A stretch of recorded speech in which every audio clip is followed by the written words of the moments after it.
All right, so we're coming up on our first net of the morning. This is always exciting. We got a hard falling tide that's just ripping through here, and that's key. That's so important when you're crabbing. It's more important in crabbing than in fishing. You have got to have some moving water. Let's see what's in this net.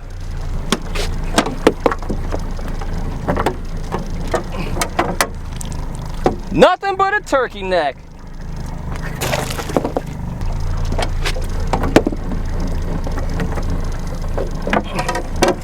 Oh, 2 crabs, nice. 2 nice ones. 2 really nice ones. And this one doesn't want to let go of his catch.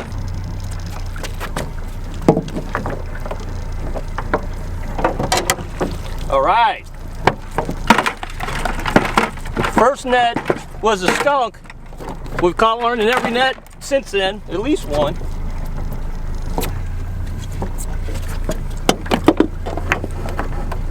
Feels light. That's a baby. We're gonna let him go.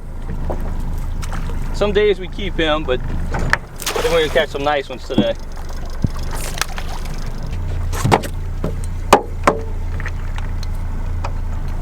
Oh, nice. A double. Nice. All right. We get a nice mess of crabs.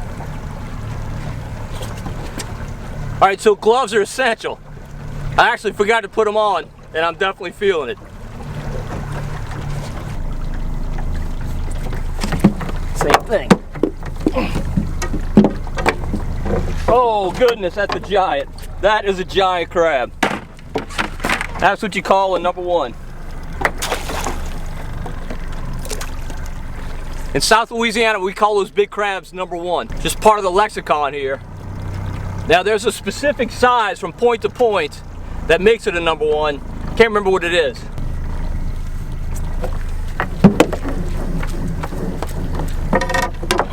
Oh, 2 giants. Nice.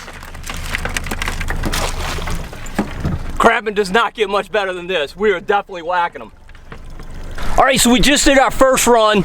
We got 10 crabs and some really nice ones in there. Now, there's a definite art to crabbing. People think it's just you go out anywhere, throw some nets in the water, and either you catch them or you don't. I like to crab on the edge of deep water. Very, very important. I like being in about 8 to 12 feet of water with deep water nearby. Definitely like swift current. And I like using fresh chicken or turkey. I went to the grocery yesterday, picked up some reduced for quick sale turkey necks. They're 69 cents a pound. Can't beat it. Perfect crab bait, and they definitely seem to be liking it today. All right, 2 crabs. Sweet.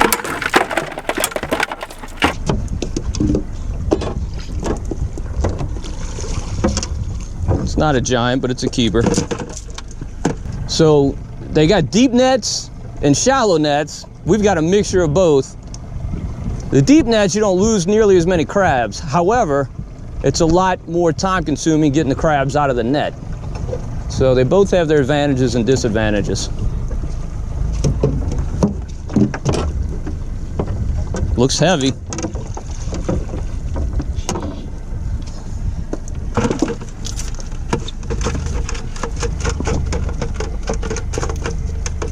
As I was mentioning, in those deep nets, they get tangled. It's hard to get them out the net. Looks like, oh, it's got a threesome. Awesome. Now today we're crabbing right along an area that locals know as the Chalmette Wall. This is one of my favorite crabbing spots. There's lots of deep water, lots of swift moving water in this area, and it's close to home. So we come here a lot in the summertime. And that's something that you really want to do this time of year. This is when the crabbing is best, in the summer into the fall. And it's just a great thing to do. It's great to take kids to do.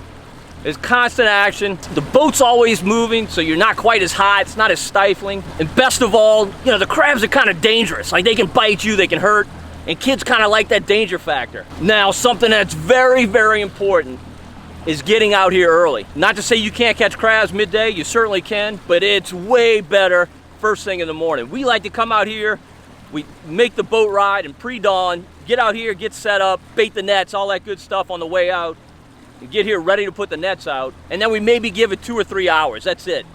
we find a definite tail off in action beginning about 8, 8:30, maybe 9 if you're lucky.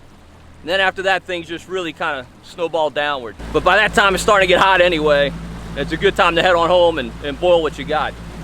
Now, our goal today is 80 crabs. Usually our goal is 100, but today it's 80. We got some friends and family coming over tonight for dinner. We've already got 22. We've made 2 runs. We've got 22, and we called out some of those smaller ones. I'm about to begin my run. We generally take turns. Now I'm on the rail, Joel's at the helm, and if we don't catch many, it's probably because of bad driving. All right, first net of the string. Please be a good one. Yep, feels like it's got something in it.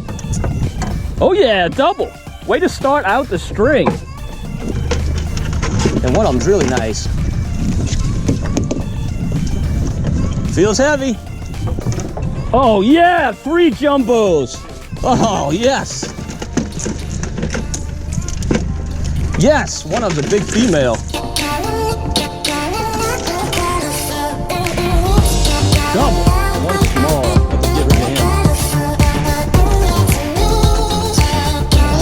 I'm glad we did the right way. Come on, dude. Come on. I'll take you on. I'll take you on, big boy. Me and my tongs. You know, match for my big tongs. So I like to keep one spare net up on the bow to replace any that might have no bait or something has happened to the net.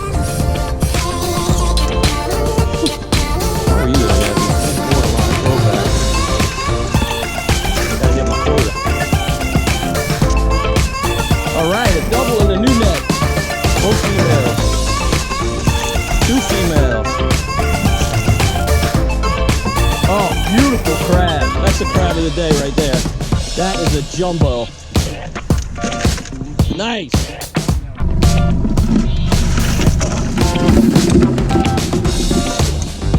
All right, good crab. Good crab. All right, double. Nice one. Oh, nice. Double. All right, a triple. Oh, big female. Nice crab. That's the biggest female yet. All right, so locals will definitely know this, but the way you tell a female crab from a male crab is by the apron. Females have a wide apron. They use this to carry their eggs. Actually, each female only mates one time in her life, and she carries the sperm from the male for her entire life. Females, in my opinion, are the tastiest crabs, or the tastier.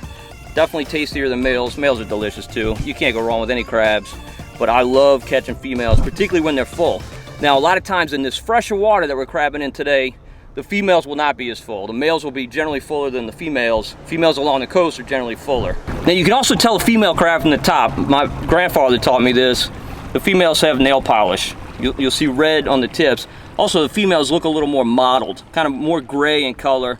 The males are generally prettier. I'm never, ever disappointed when I catch a female crab. I'm gonna eat her. All right, so I'm about to do something. It's really kind of stupid, but also a little bit exciting. I've always wondered what goes on in a crab net while it's down on the bottom. So I've mounted a GoPro to a crab net. Oh, look at the bait. Look at that. Something crashing some bait right there. Wish we brought the fishing rods. All right, so I've mounted the GoPro to the net. It's possible that nothing will go in this net. It's also possible that the crabs will go under the net because the way I had to mount the GoPro, it leaves a gap underneath the net. So we may not get any good footage at all. Hopefully we don't lose this net, but I'm gonna show you how I got it set up. So here's my GoPro clamp. I got it on the rim of the net. There's our bait. I got it angled toward the bait. So hopefully it's gonna sit on the bottom, but as you can see, the crabs can go under here. But at least that'll give us a view of what's going on. We might lose the crabs, but it'll still be kind of cool. All right, here goes nothing. Let's see what happens. Okay, I like this depth, but I don't want to be so close to that net. Keep going up, because we need good light penetration. All right, so it's going to be adjacent. Okay, so this is pretty much the coolest footage I've ever published on Marsh Man Masson. The net falls through the water column, hits the bottom, and pretty much falls directly on a crab. I don't know if the crab intercepted the bait on the way down or what, but it's there right away and it's trapped under the net. Another crab passing by above catches the scent and drops in to share in the feast. It seems to get tangled in the net a bit, but eventually makes its way to the turkey neck, which it begins to munch on with gusto.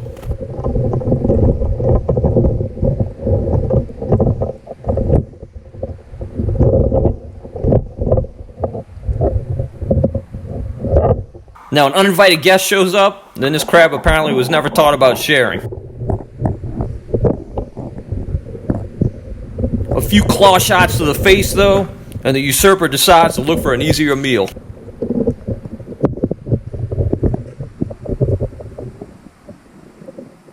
This is pretty much how I treat the turkey at Mass on Thanksgiving.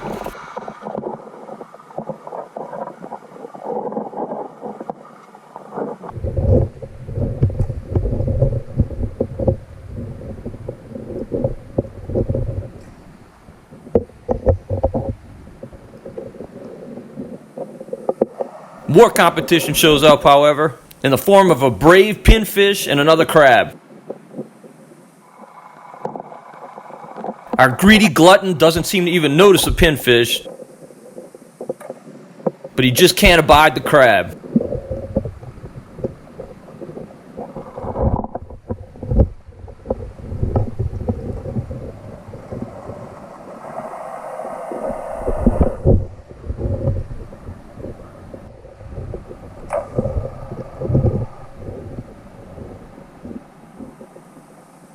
It's interesting how he's using his claws to simply secure the turkey and his mouth to actually rip off bits of the flesh.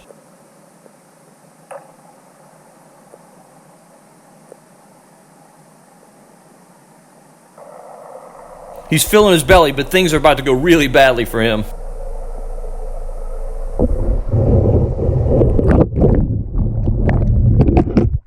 Crabs. 2 crabs. One's under the net. Awesome. All right, we get to see what happened to that. One of them was under the net, just as I feared. All right. How many we lost? All right, that worked. That's awesome. Looks like the GoPro is down there for 18 minutes. Can't wait to get home and see. Maybe the water's too cloudy, I don't know.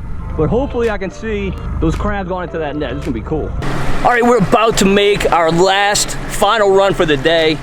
We've got about 90 crabs already. This is gonna probably put us over 100. It is now 8:16. So that's it. That's the way this goes. You get out here early, you get home early, kind of take a break, you cook your crabs midday, have your friends and family over for dinner.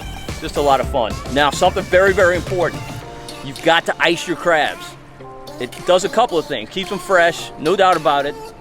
But it also keeps them from shooting their claws off when you put them in the water. But it's very important that you pull the drain plug on the ice chest. You don't want the crabs sitting in water. The meat gets really, really mushy. Well, hopefully you enjoyed today's video. And if you did, you know what to do. Hit that subscribe button. Also give it a thumbs up.